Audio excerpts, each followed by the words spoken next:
The Hunter on the Road. In late October, the night before Halloween, Annie was driving home from college along a remote country road. It was a moonless night, and a thick fog was rolling in.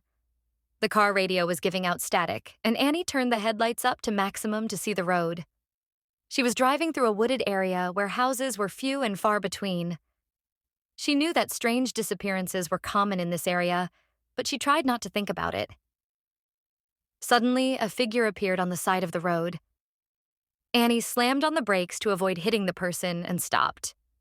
Through the fog, she saw a man in shabby clothes. He was holding a large bag with something dripping onto the ground. The man approached the car and knocked on the window. His face was twisted into a strange, unnatural smile. "I need help. My car is broken down," he said in a low, raspy voice. Annie felt a cold sweat on her back. His sack looked strange, as if something was moving inside. "Sorry, I'm in a hurry," she said, trying not to show her fear.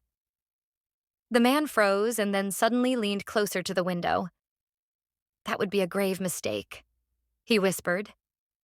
Frightened, Annie abruptly stepped on the gas and drove away. She saw in the mirror how the man remained standing in the road, but after a few seconds he disappeared, as if dissolving into fog. When she finally reached the nearest motel, Annie parked and went inside. The receptionist looked at her in surprise. "Are you okay?" he asked.